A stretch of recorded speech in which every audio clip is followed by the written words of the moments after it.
Gloire à Jésus-Christ de Nazareth. Je dis shalom à toutes et à tous ceux et toutes celles qui sont connectés, qui sont en ligne en train de suivre cet enseignement. Que le Seigneur vous bénisse abondamment. Et ceux qui sont ici dans cette assemblée avec moi, que Dieu vous bénisse abondamment. Dans Zacharie chapitre 4, le verset 6, il est écrit: l'ange reprit et me dit, voici la parole que l'Éternel adresse à Zorobabel. Ce n'est ni par la vaillance, ni par la force, ni par la vaillance, ni par la puissance, ni par la force que vous accomplirez cette œuvre, mais seulement par mon esprit, dit l'Éternel Tout-Puissant. Verset 7, même si les obstacles se dressaient comme une haute montagne devant Zorobabel, ils seront changés en plaine. Gloire à Jésus. Alléluia. Ils seront changés en plaine. Il reconstruira le temple et il mettra en place la pierre fêtière. Au milieu des cris d'admiration, qu'elle est belle, s'exclamera-t-on. Dans 1 Timothée, nous lisons dans 1 Timothée, le chapitre 3. 1 Timothée, chapitre 1er, pardon. 1 Timothée 1. 1 Timothée 1. Verset 3 à 4. 1 Timothée 1. Verset 3 à 4. C'est Paul qui écrit à son fils spirituel Timothée et il lui dit: lors de mon départ pour la Macédoine, je t'ai envoyé, je t'ai encouragé. Lors de mon départ pour la Macédoine, je t'ai encouragé à demeurer encore quelque temps à Éphèse, pour avertir certains de ne pas introduire dans leur enseignement des nouveautés qui dévient de la vraie doctrine et sont étrangères à la foi. Verset 4, qui ne se mêlent pas à étudier des récits forgés de toutes pièces, à s'occuper de mythes et à établir des généalogies interminables. Donner de l'importance à des spéculations aussi futiles, c'est créer de faux problèmes, car de telles recherches suscitent des discussions et provoquent des querelles plutôt qu'elles ne favorisent le dessein de Dieu et ne nous aident dans les tâches qu'il nous confie dans son œuvre. En effet, le plan de salut de Dieu pour nous est fondé sur la foi et se réalise par la foi. Paul écrivait à Timothée sur ce ton-là, parce qu'en réalité, il y avait beaucoup de personnes qui se croyaient plus sages que Dieu, qui pensaient que c'est par leur force, par leur intelligence qu'ils accompliraient des choses. Alors, ils inventaient des récits. Alors, ils allaient chercher ce qui pouvait contrarier la parole de Dieu. Ils allaient glaner partout des soi-disant vérités, rien que pour empêcher les gens d'adhérer pleinement à la foi, d'adhérer pleinement à la parole de Dieu. Aussi aujourd'hui, il y a beaucoup de groupuscules, il y a beaucoup d'intellectuels, il y a beaucoup de soi-disant historiens qui ont créé des tas de choses sur des peuples, sur l'histoire de l'humanité, rien qu'en vue de détruire l'autorité de Dieu, en vue de vouloir s'en prendre à Dieu. Mais Dieu est souverain et il se rit de toutes ces choses. C'est pourquoi nous allons lire dans le livre des psaumes. Nous allons prendre le livre des psaumes.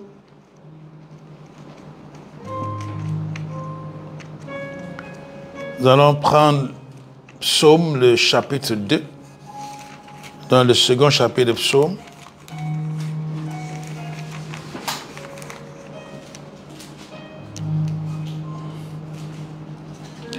Psaume chapitre 2. Pourquoi cette agitation parmi les nations et ces préoccupations dépourvues de sens parmi les peuples?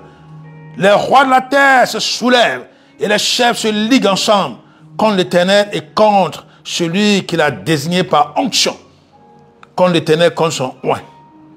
Verset 3. Arrachons leurs liens, jetons leurs chaînes loin de nous.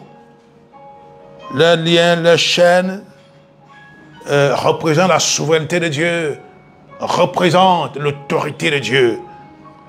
Verset 4. Celui qui siège dans le ciel rit, le Seigneur se moque d'eux. Verset 5. Puis il leur parle dans sa colère, il les épouvante dans sa fureur. Verset 6.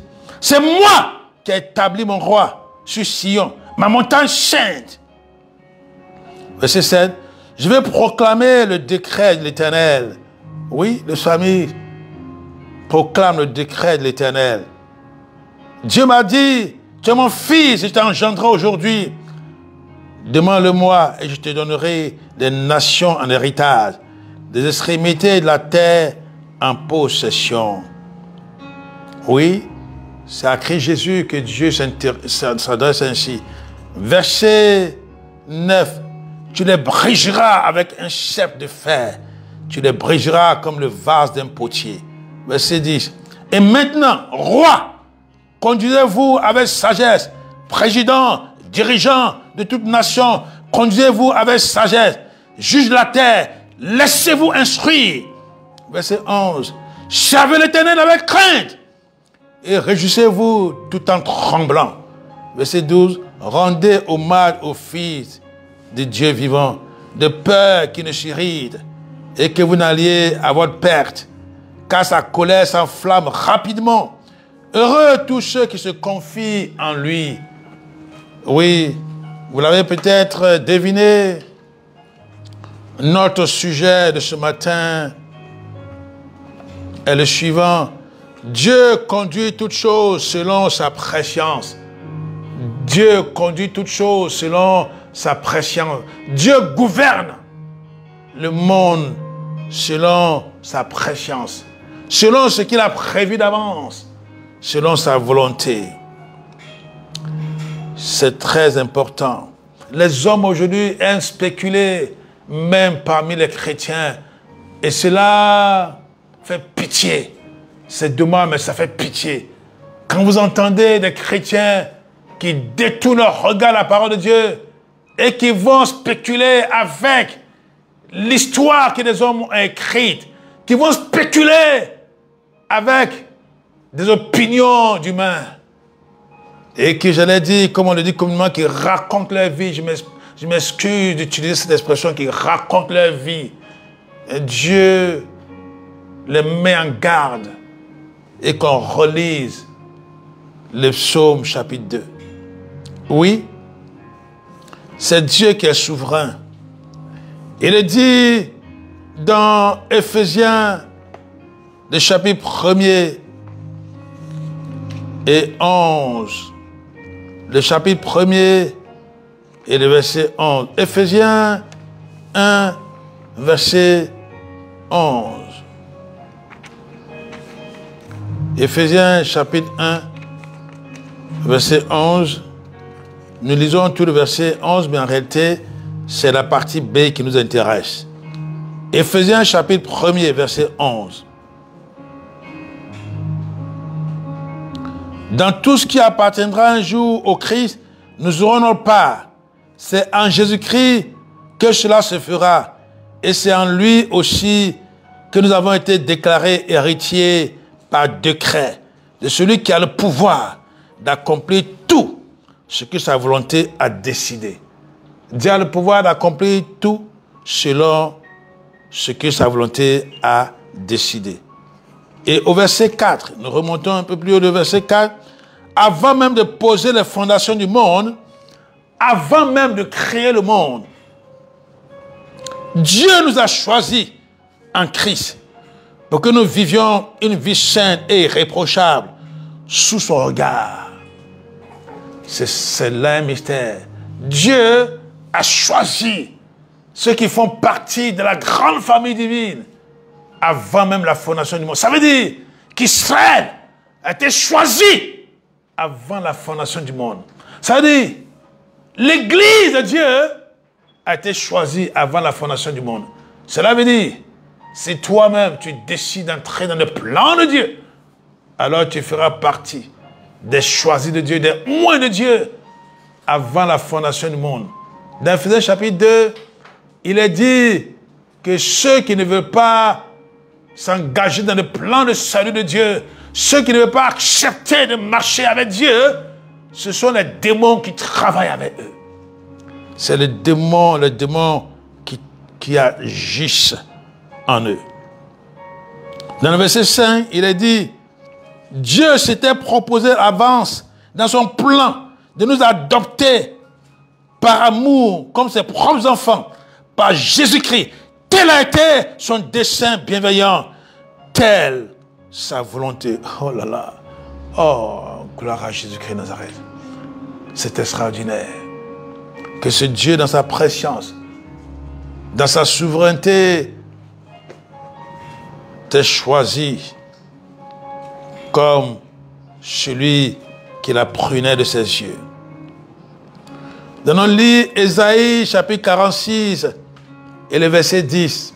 Nous allons parcourir la parole de Dieu pour montrer que Dieu est souverain. Donc tu dois éviter toutes sortes de contestations, toutes sortes de murmures, parce que les murmures te perdront. Relis l'histoire d'Israël dans le désert et tu comprendras que les murmures, leurs murmures leur ont valu beaucoup de châtiments. Ésaïe chapitre 46 et le verset 10. Ésaïe 46, 10. Dès le commencement, je prédis l'avenir et j'annonce à l'avance ce qui n'est pas encore. C'est moi qui dis, ma décision s'accomplira et j'exécuterai toute ma volonté. Donc mon ami, pourquoi tu contesterais contre Dieu? Pourquoi chrétien tu spéculerais? Tu dirais que telle entité est privilégiée, telle autre est comme ceci, est comme cela. Pourquoi tu ferais? Réponds-toi, cher ami, si tu as de temps à autre contesté Dieu, contesté la véracité de la parole de Dieu, et que tu t'es laissé entraîner dans le décor par des soi-disant historiens qui eux-mêmes ont compris et voient comment Dieu change tout, bouleverse tout selon sa souveraineté. Lisons Ésaïe 42, verset 9. Ésaïe 42, verset 9. Les prophéties anciennes se sont réalisées. Maintenant, je prédis d'autres événements. Maintenant, je prédis d'autres événements. Avant qu'ils ne paraissent, je vous les fais connaître. Oh. Avant que les choses ne paraissent, Dieu te les fait connaître. Mais tu as intérêt, comme il est dit dans Matthieu 6, verset 33, tu as intérêt à chercher premièrement le royaume de Dieu, sa justice, et toutes choses te seront données par-dessus tout. Quelle est ta priorité? Écouter Dieu ou faire ce que tu veux. Dans Daniel chapitre 2, verset 28, le prophète Daniel dit que Dieu est le maître de l'histoire des humains. Il est le maître des temps et des circonstances. Dans le Nouveau Testament, nous prenons le Nouveau Testament, nous lisons Actes, chapitre 2, le verset 23.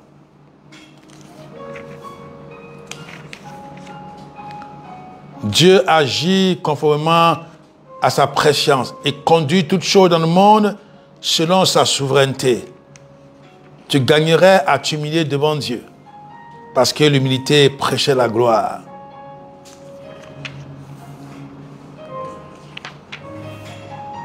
L'humilité prêchait la gloire pour montrer à un souverain qu'il est le Dieu Tout-Puissant. Dieu l'a frappé. Dieu a frappé Nebuchadnezzar. Il est allé brouter l'herbe dans les champs. Lisez Daniel, vous allez comprendre cela. Il a été frappé. C'est le livre de Daniel qui nous révèle les différentes étapes de l'histoire des humains. Lisez, il a été frappé. il a brouté l'herbe comme un animal. Et autant que Dieu lui-même a décidé de la restaurer.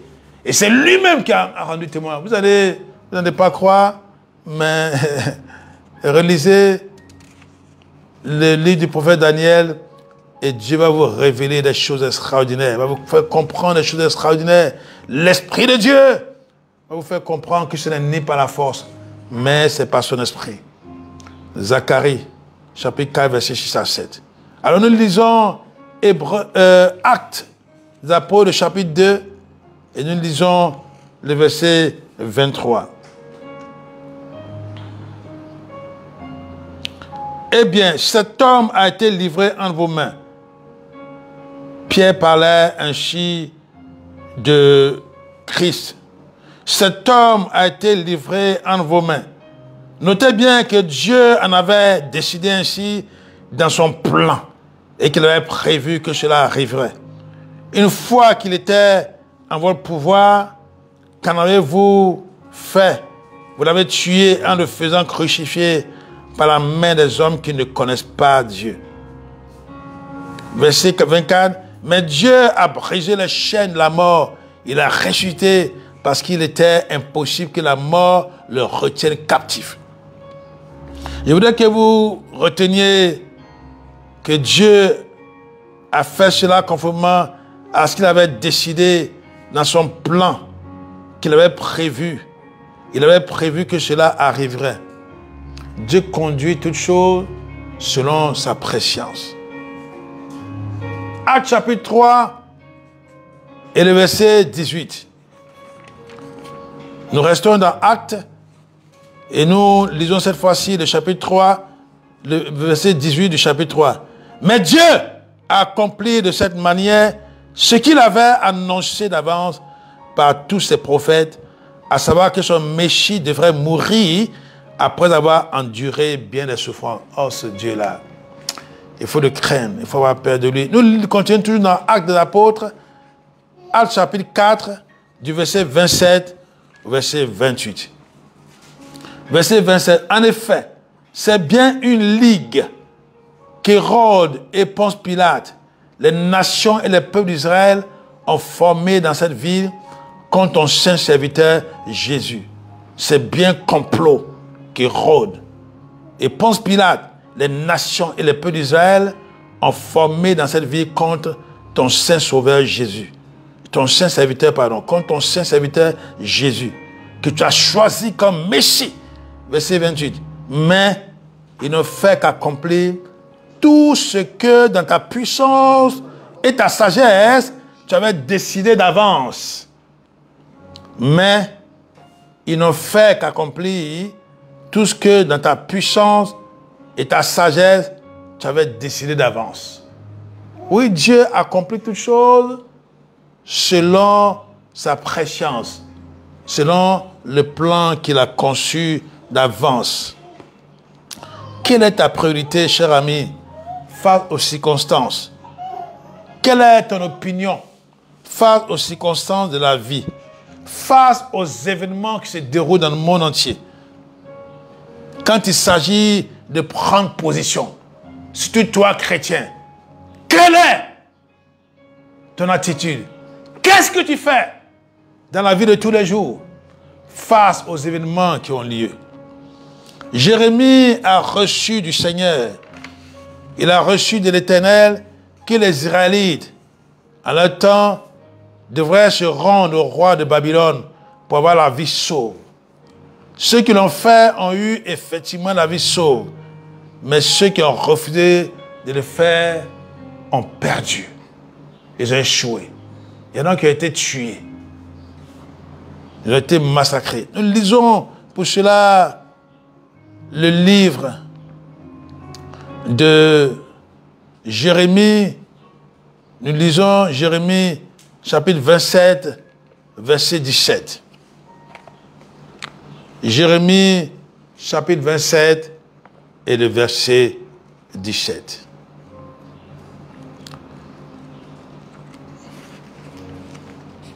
Jérémie chapitre 27, verset 17.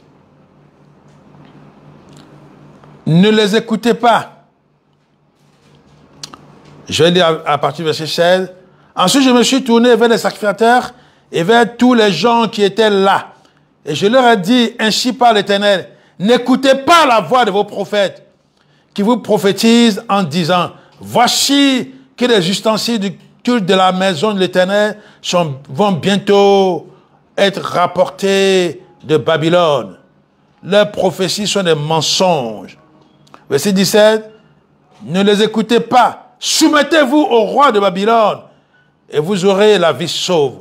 Pourquoi voudrez-vous que cette vie soit réduite en un monceau de ruines? Oui, parce qu'il y avait des prophètes au temps de Babylone, alors qu'Israël, alors que Juda était pris à partie par les Babyloniens, il y avait des prophètes qui disaient non, ça ira, vous serez heureux, vous serez délivrés.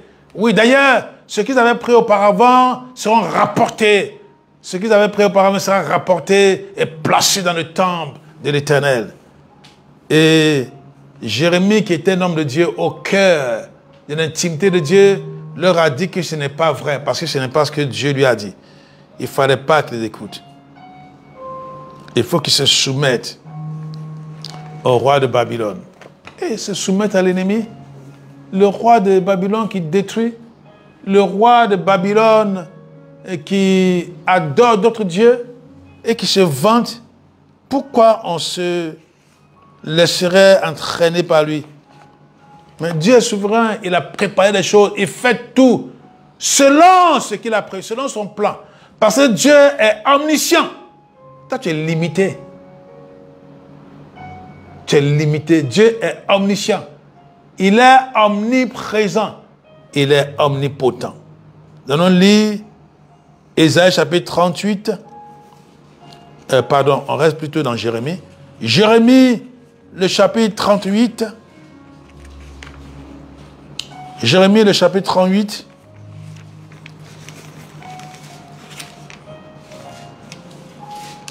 Nous allons lire à partir du verset 17 pour finir au chapitre 39, verset 10.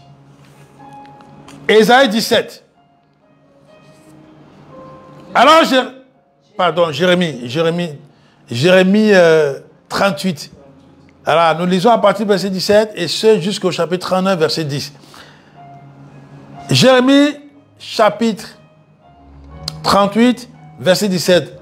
Alors Jérémie dit à Sédécias, ainsi parle l'Éternel, le Dieu d'Israël et Dieu de l'univers. Si tu sors de la ville pour te rendre au chef du roi de Babylone, tu auras la vie sauve, toi et ta famille, et cette ville ne sera pas incendiée. En fait, les Babyloniens sont venus, ils ont fait le siège de Jérusalem. Ils ont fait un siège qui durait des mois. Et Sédécias, le roi, a demandé l'avis du prophète Jérémie. Et Jérémie lui dit, ainsi parle l'Éternel, le Dieu d'Israël et Dieu de l'univers. Si tu sors de la ville pour te rendre au chef du roi de Babylone, au roi du roi de Babylone, si tu sors de la ville pour te rendre au chef du roi de Babylone, tu auras la vie sauve, toi et ta famille. Et cette vie ne sera pas incendiée. Mais, si tu ne te rends pas au chef du roi de Babylone, cette ville tombera aux mains des Chaldéens. Ils l'incendieront. Et toi, tu ne leur échapperas pas. J'ai peur des Juifs qui ont déjà passé aux Chaldéens, répliqua le roi. Je crains d'être livré entre leurs mains pour qu'ils se jouent de moi. Verset 20. On ne te livrera pas à eux. Lui répondit Jérémie. Je te prie, obéis à la voix de l'Éternel que tu as entendue dans ce que je t'ai dit. Tu t'en trouveras bien et tu auras la vie sauve. Verset 21. Mais si tu refuses de te rendre, voici la scène que l'Éternel me fait voir.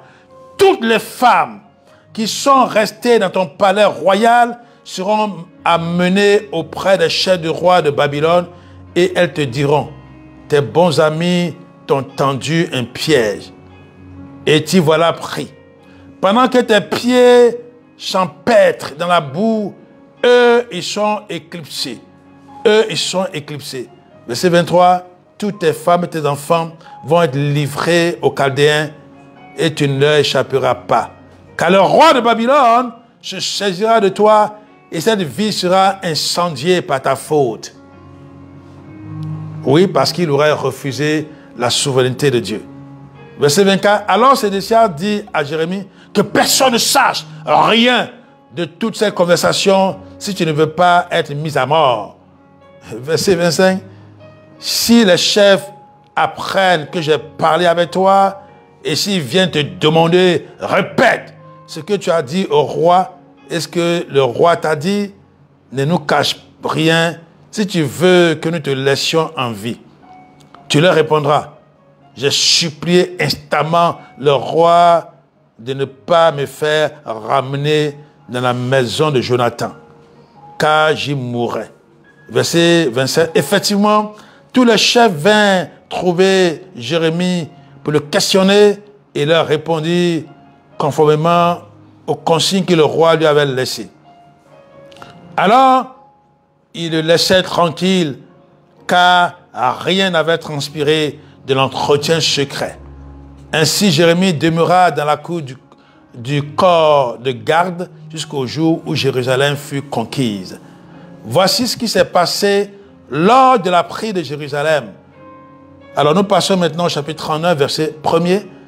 La 9e année du règne de Sédécias, roi de Juda, au mois de janvier, Nebuchadnezzar, roi de Babylone, était venu avec toutes ses troupes contre Jérusalem et il en fit le siège. Verset 2. 2 ans plus tard, le 9 juillet, il fit une brèche dans le rempart et la ville tomba. Le siège a duré 2 ans.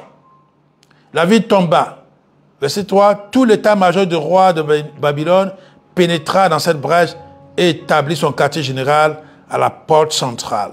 C'était Nergal, Sarester, Samgar Nebou, Sarsekim, le chef du personnel de la cour, un autre Nergal, Saretser, chef des mages, et tous les autres chefs du roi de Babylone. Mais c'est car lorsque Sédécias, roi de Juda, et tous les combattants se rendirent compte de leur présence, ils prirent la fuite. Ce qu'on leur a demandé de ne pas faire. Ils prirent la fuite en quittant la ville pendant la nuit à travers le parc royal. Ils franchirent le rempart par la porte entre les 2 murs et prirent le chemin de la plaine du Jourdain. Alors que la consigne que Dieu avait donnée à Jérémie était qu'ils se rendent au roi de Babylone. Dieu, dans sa souveraineté, avait prévu cela. Mais comme ils pensaient que c'était par la force, par leur vaillance, par leur résistance, ils n'ont pas écouté. Ils ont pris donc la fuite. Verset 5. Mais les troupes chaldéennes les poursuivirent et ils rattrapèrent Sédécias le roi dans la plaine de Jéricho. Ils le firent prisonnier et l'amenèrent devant Nebuchadnezzar, roi de Babylone, à Ribla, au pays de Hamath, où celui-ci le fit passer en jugement. Verset 6. Le roi de Babylone fit égorger à Ribla les filles de Sédécias sous les yeux de leur père, ainsi que tous les notables de Juda. Verset 7. Il fit crever les yeux de Sédécias et le lia de doubles chaînes de bronze pour l'emmener à Babylone. Verset 8. Les Chaldéens mirent le feu au palais royal et aux maisons des particuliers et démolirent les murailles de Jérusalem. Verset 9. Le reste des gens qui se trouvaient encore dans la ville, ainsi que les déserteurs qui s'étaient livrés au roi de Babylone, et le reste des artisans fut déporté par Nebuzaradan, le chef des gardes du roi à Babylone. Verset 10. Mais il laissa dans le pays de Juda une partie des pauvres gens qui ne possédaient pas de biens et il leur distribua des vignes et des champs. Dieu, dans sa souveraineté, selon sa préscience, avait averti le roi Sédécias. Il lui a simplement dit de faire ce qu'il avait demandé, ce qu'il avait dit à son serviteur, le prophète Jérémie. Lorsque Dieu communique sa volonté, quand il donne des directives, il ne peut pas, cela ne nous paraît pas logique et Dieu ne peut pas nous paraître juste. On a l'impression que Dieu est injuste. Mais la parole de Dieu te dit à toi qui veux suivre Dieu, confie-toi à l'Éternel de tout ton cœur et ne t'appuie pas sur ta sagesse. Confie-toi à l'Éternel de tout ton cœur et ne t'appuie pas sur ta sagesse. Oui, Dieu est omniscient. Il sait toutes choses d'avance. Et reconnais-le dans toutes tes voies et il agira en ta faveur. Proverbe chapitre 3, versets 5 à 6. Proverbe chapitre 3, versets 5 à 6. Reconnais Dieu dans toutes tes voies. C'est-à-dire, en fait, même quand la chose ne t'apparaît pas correcte, ne te paraît pas logique, il faut que tu reconnaisses la main de Dieu. N'est-il pas dit dans Romains chapitre 8, verset 28, que tout ce concourt au bien de ceux qui aiment Dieu, au bien de ceux qui sont appelés selon tes destins, selon son dessein. Il a dit dans 1 Corinthiens chapitre 1, verset 25, que la folie de Dieu est plus sage que les hommes. C'est-à-dire, ce qui te paraît folie aux yeux de Dieu est plus sage que les hommes.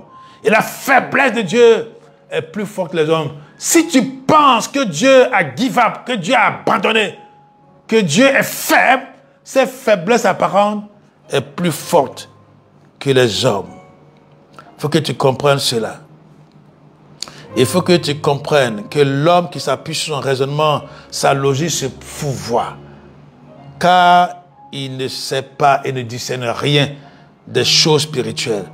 Or, les choses visibles sont éphémères et les choses invisibles sont éternelles. D'ailleurs, le visible procède de l'invisible. Nous allons lire pour cela 1 Corinthiens, le chapitre 2, du verset 14 au verset 15. Aujourd'hui, nous lisons beaucoup la parole de Dieu parce que il n'y a que la parole de Dieu qui est vraie. Et moi, je dis que la parole de Dieu, c'est la constitution de l'univers. Si tu suis le plan de Dieu, la parole de Dieu, alors tu te sauveras de bien des situations. Dans 1 Corinthiens, chapitre 2, du verset 14 au verset 15.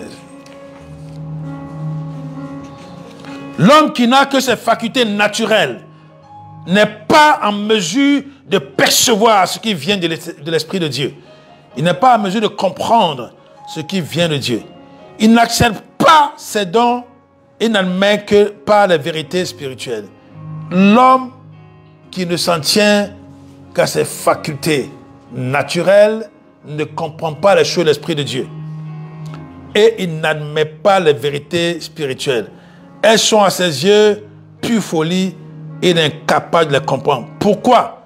Parce que seul l'Esprit de Dieu permet de les discerner. Et c'est à la lumière de cet esprit qu'elle demande à être jugée. Celui qui possède cet esprit, par contre, est capable de tout comprendre et de tout approfondir. Il sait apprécier les faits et les idées à leur juste valeur et peut se former un jugement équitable sur tout, tandis qu'il reste lui-même indépendant du jugement d'autrui. Ah oui? Si tu veux être conduit par l'Esprit de Dieu, accepte Christ Jésus et demeure dans son intimité. Les autres peuvent te juger parce qu'ils n'ont pas l'Esprit de Dieu, ils ne comprennent rien. Tu peux interpréter les événements qui se déroulent actuellement dans le monde entier, mais ils n'y comprendront rien parce qu'ils ne s'appuient que sur leur logique. Ils ne s'appuient que sur l'histoire des hommes. Or, l'histoire elle-même a prouvé que c'est ce que Dieu décide d'avance qui s'accomplit. Parce qu'il est souverain. Il agit selon ce qu'il a arrêté. Dans le verset 16, il a dit, « Qui donc connaît la pensée du Seigneur pour prétendre pouvoir l'instruire?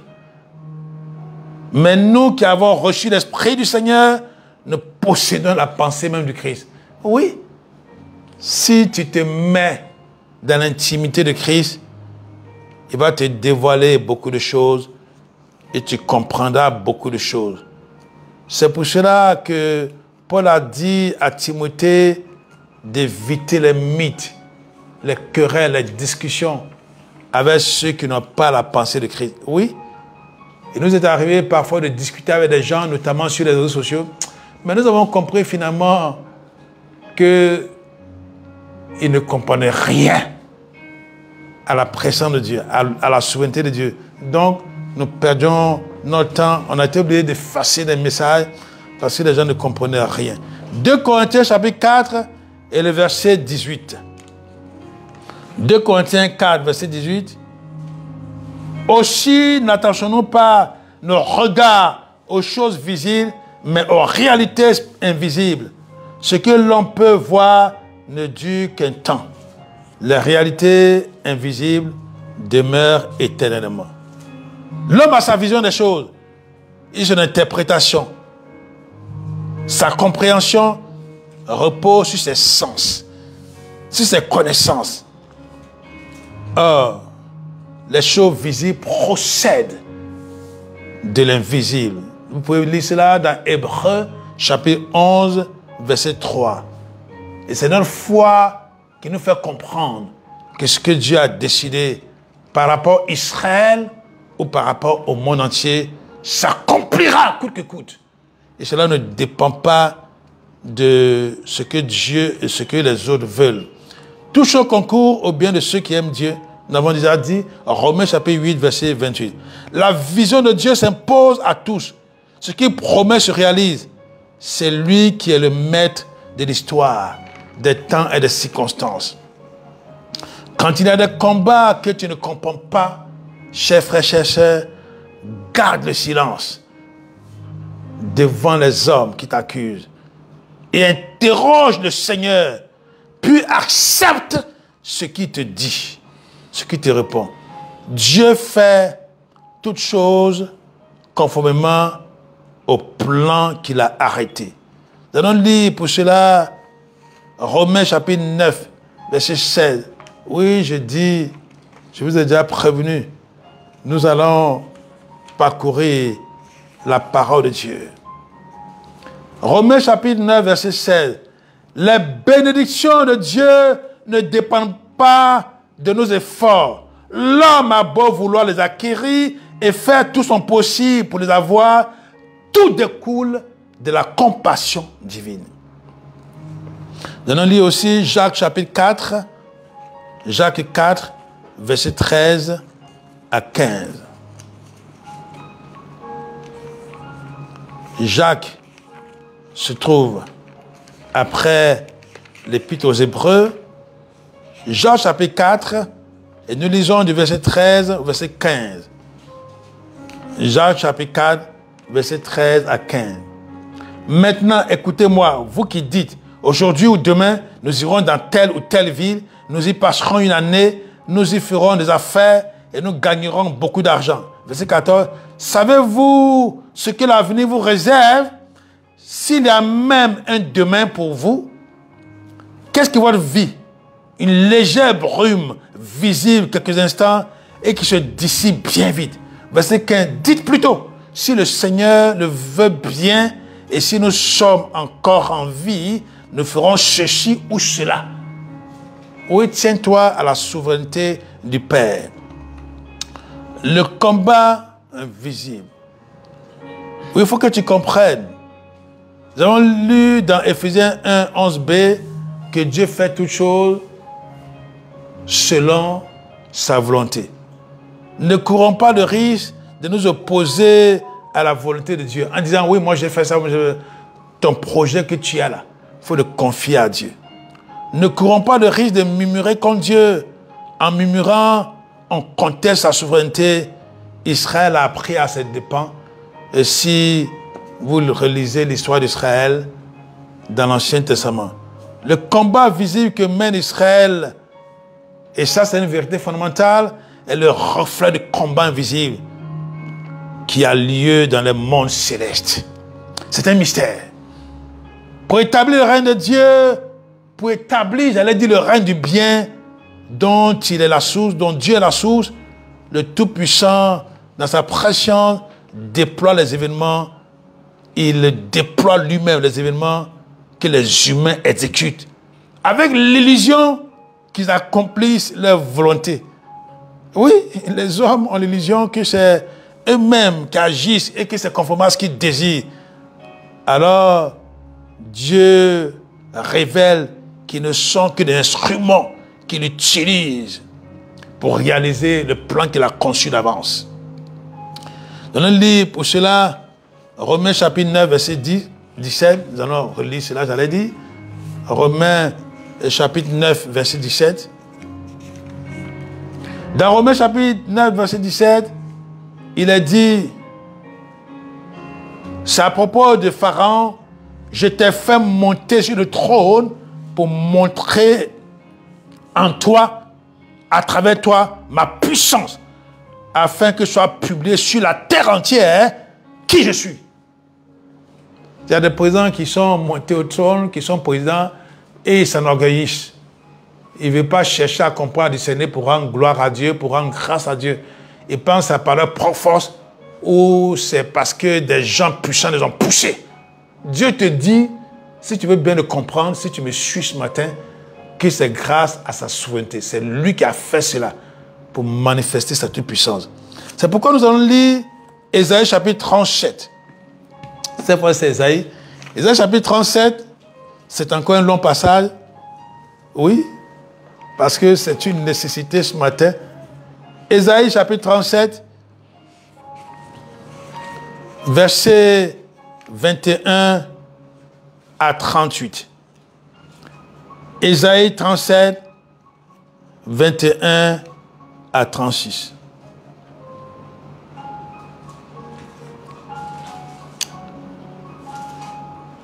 Alors, Ésaïe, fils d'Amoz, envoya ce message à Ézéchias.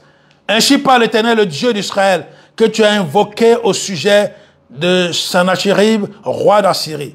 Verset 27. Voici la parole que l'Éternel a prononcée contre lui. En fait, je lis dans la version prophète pour notre temps. Voici la parole que l'Éternel a prononcée contre lui. La vierge fille de Sion a du mépris pour toi et se moque de toi. La fille de Jérusalem rit de toi en hochant la tête. Qui tu as insulté? Verset 23. Qui as-tu insulté? Qui as-tu outragé de ta voix arrogante, de ton regard hautain? Moi, le Saint d'Israël, tu as envoyé tes valets pour m'insulter, moi le Seigneur, et tu as dit, grâce à mes nombreux chars, moi j'ai gravi les sommets des montagnes, j'ai pénétré dans les profondeurs du Liban, je couperai ses cèdres les plus élevés et ses plus beaux cyprès. Je parviendrai jusqu'au sommet, jusqu'au dernier sommet, dans sa forêt la plus touffue. Moi j'ai creusé des puits et j'ai bu l'eau des eaux peuples. J'ai asséché avec la plante de mes pieds tous les canaux d'Égypte. Mais ne sais-tu donc pas que c'est moi? Alors Dieu s'adresse au roi d'Assyrie qui s'enorgueillissait. Dieu s'adresse à lui en disant, mais ne sais-tu donc pas que c'est moi qui ai décidé tout cela depuis très longtemps et que j'ai préparé tous ces événements depuis des temps immémoriaux. Maintenant, j'accomplis ce que j'ai résolu. C'est pour cela que tu réduis des villes fortifiées en des monceaux de ruines. Donc Dieu a décidé d'utiliser le roi d'Assyrie qui a réduit des peuples à néant, qui a réduit des villes à néant, qui a écrasé des peuples, qui les a vaincus, qui les a colonisés, qui les a rendus esclaves. Et il dit, maintenant j'accomplis ce que j'ai résolu. C'est pour cela que tu réduis des villes fortifiées en des monceaux de ruines. Verset 27. Et que les habitants réduits à l'impuissance sont épouvantés, confus. Ils sont comme l'herbe des champs, comme la verdure des prés et comme la mousse des toits. Ils sont comme le blé flétri avant d'être montés en tige. Verset 28. Mais je sais tout ce que tu fais. Quand tu t'assieds et quand tu sors et quand tu rentres du dehors et quand tu rages contre moi. Verset 29. Puisque tu rages contre moi et puisque ta voix arrogante est montée jusqu'à mes oreilles, moi je passerai mon anneau dans tes narines et mon mort dans ta bouche, et je te ferai retourner par où tu es venu. Verset 30, et voici pour toi, Ézéchias, un signe auquel tu pourras reconnaître que ma parole s'accomplira. Cette année, on mangera la récolte du grain tombé. L'année prochaine, on se nourrira de ce qui aura poussé de soi-même. Mais la troisième année, vous ferez des semailles et des récoltes. Vous cultiverez vos vignes et vous en mangerez le fruit. Et le reste de la descendance de Judas qui aura survécu poussera de nouvelles racines dans le sol et portera des fruits au soleil. Verset 32. Car on verra surgir un reste de Jérusalem et des rescapés de la montagne de Sion. Voilà ce qu'accomplira l'ardent amour de l'Éternel Tout-Puissant. Verset 33. C'est pourquoi, voici ce que dit le Seigneur au sujet du roi d'Assyrie. Peut-être que tu es écrasé, tu parles de moments difficiles, mais je vais t'encourager à demander un signe au Seigneur pour qu'il te montre la fin de tes souffrances, pour qu'il te montre ton salut, pour qu'il te montre ta délivrance et te montre comment il va te délivrer. Chère nation, chère Afrique, chère famille, chers frères, chères sœurs, demande un signe au Seigneur. C'est pourquoi, verset 33, voici ce que dit le Seigneur au sujet du roi d'Assyrie. Il n'entrera pas dans la ville, il n'y lancera pas de flèches, il ne s'en approchera pas à l'abri de ses boucliers, il ne lèvera pas de terrasse contre elle. Verset 34, il s'en retournera par où il est venu sans entrer dans la ville. Car l'Éternel a dit, verset 35, je protégerai cette ville afin de la sauver. À cause de moi-même. Oui, parfois Dieu accomplit les choses pas à cause de nous. On n'a rien fait pour mériter cela, mais à cause de son nom. Et de David, mon serviteur. David a été fidèle à Dieu. C'est le bien-aimé de l'Éternel. Sache que si tu restes fidèle à Dieu, ta descendance aura la délivrance et l'assistance de Tout-Puissant. C'est pour ça que tu dois aimer Dieu de tout ton cœur, de tout ton âme, de tout ton esprit et le servir de tout ton cœur. Verset 36. Cette même nuit, l'ange de l'Éternel sortit et fit périr 185 000 hommes dans le camp des Assyriens. 185 000 soldats dans le camp des Assyriens. L'ange de l'Éternel seul l'a fait. Le lendemain matin, au réveil, on trouva partout des cadavres. Verset 37. Et Santérib, roi d'Assyrie, leva son camp, tourna bride, et s'en retourna à Ninive, qui ne quitta plus. Verset 38. Un jour, pendant qu'il était prosterné dans le temps de Nisroch, son Dieu, ses fils Adramélec et Sarester l'assassinèrent à coups d'épée et s'enfuit en Arménie. Et s'enfuit en Arménie. Il s'enfuit en Arménie. Vous comprenez que l'Arménie aussi, comme Israël, est une vieille nation. Vous comprenez pourquoi les Arméniens sont aussi persécutés. Ils sont pris à partie. Chers frères, chères sœurs, refais-toi la parole de Dieu. Plus qu'un livre historique, c'est un livre eschatologique. Et c'est un livre qui prédit l'avenir, qui dit des choses extraordinaires. Et ça, Adam, son fils, régna à sa place. C'est ce que fait la souveraineté de Dieu. Dieu réalise toutes choses selon sa préscience. Ce sont des mystères. Vous pouvez lire cela dans Romains chapitre 11, versets 33 à 36. Comme l'horloge a beaucoup tourné, on peut le lire. Dans Romains chapitre 11, versets 33 à 36. Dans Matthieu 6, 13, il est dit dans la prière moderne de notre Sauveur, c'est à Dieu qu'appartiennent le règne, la puissance, la gloire, au chef des siècles. Dieu n'exauce pas ceux qui se révoltent contre lui. Oui, c'est ce qui est dit dans Jean 9, 31. Dieu n'exauce pas les pécheurs. Et nous pouvons lire aussi dans Proverbes chapitre 15 et le verset 29. Proverbes chapitre 15, verset 29.